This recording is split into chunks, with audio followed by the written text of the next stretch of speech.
The next arc I'm going over is my attempt at a horror story. Whether I succeeded or not, I'll leave it as an exercise for the viewer.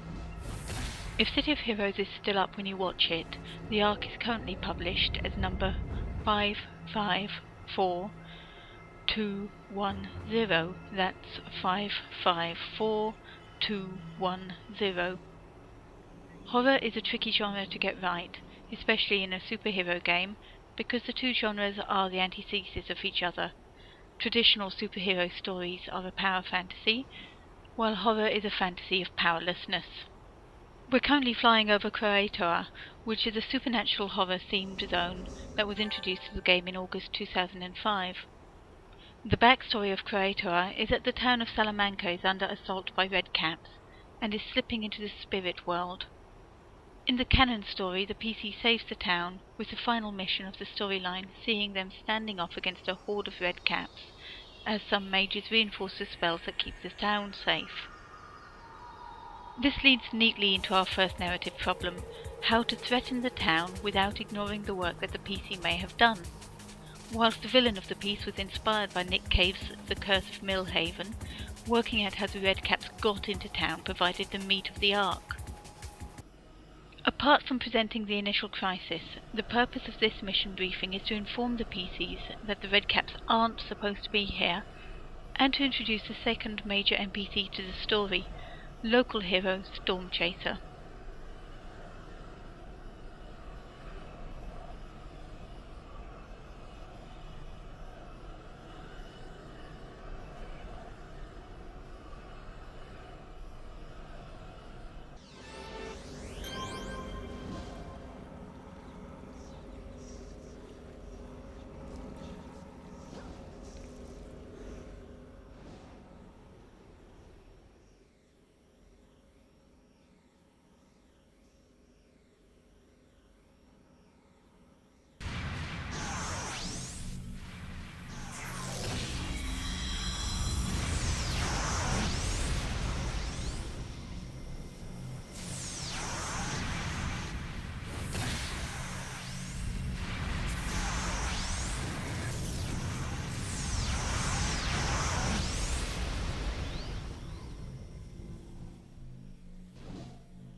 The two rescues in this mission are there as callbacks to The Curse of Millhaven, with Mrs. Colgate's rescue text and clue, highlighting the importance of Lottie Green Eyes.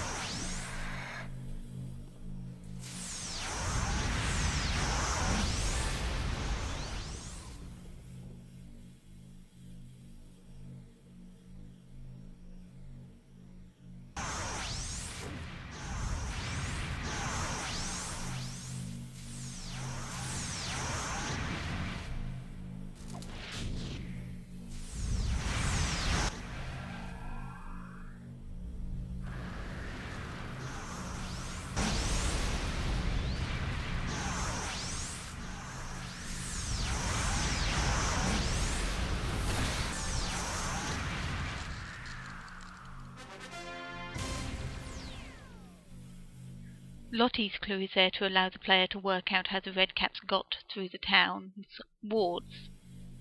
Finally, the patrol speech gives away the entire plot if you're familiar with traditional fairy stories.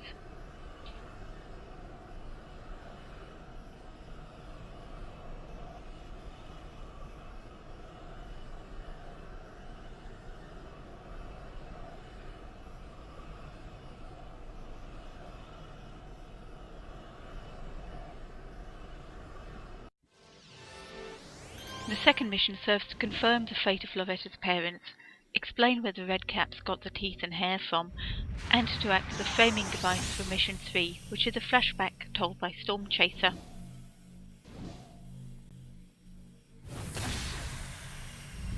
Whilst I never spelt it out in the Ark, the idea behind the necklaces of teeth and hair is that by wearing them the wards would think that the red caps were supposed to be in the town and let them through.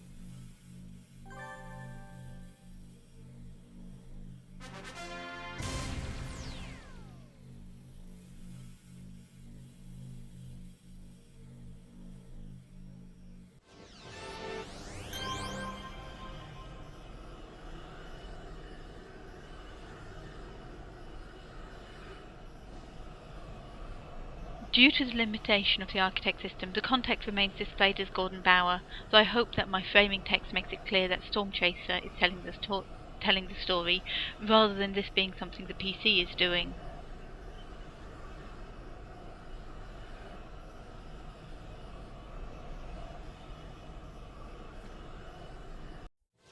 This mission had 2 changes from the original outline. Originally it was set in one of the outdoor maps.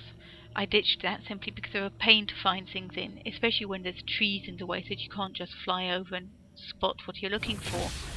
The second change was the narrative one. In the first draft, the PC rescued the kids themselves. I dropped that because with no way for the PC to meet normal Loretta beforehand, no branching arts, and no easy way to choose not to rescue her, it broke my "don't force the PC to do something stupid" rule.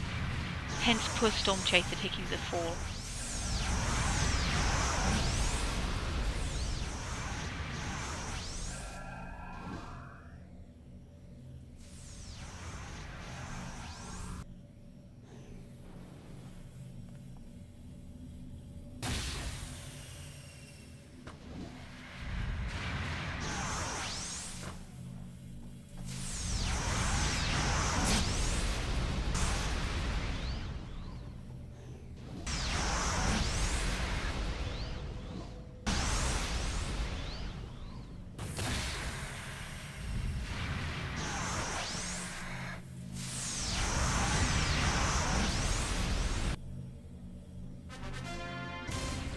And yes, they are based on the famous 5.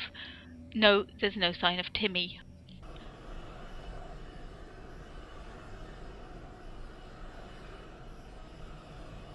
Mission 4 is the original showdown between the PC and Lottie. The optional glowy is my way around a pet peeve of mine with some missions, where you get told that getting help from someone is optional, but they're then placed right in the path that you need to take, so you have no choice about it. By making Stormchaser's appearance in the mission linked to a glowy rather than a rescue object, the choice about whether to call him in for help lays solely in the hands of the player.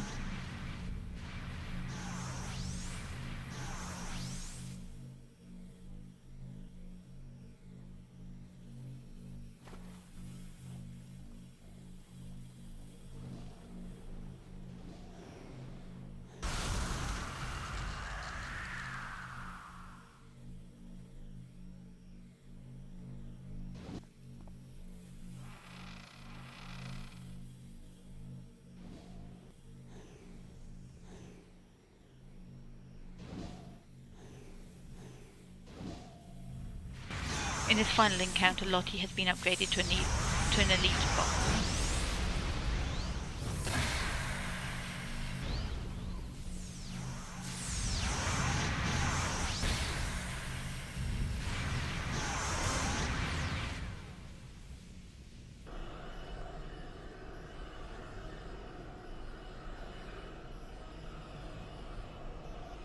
The arc ends with the real Loretta being sent to Paragon to live with her grandparents, while Stormchaser gives up heroing.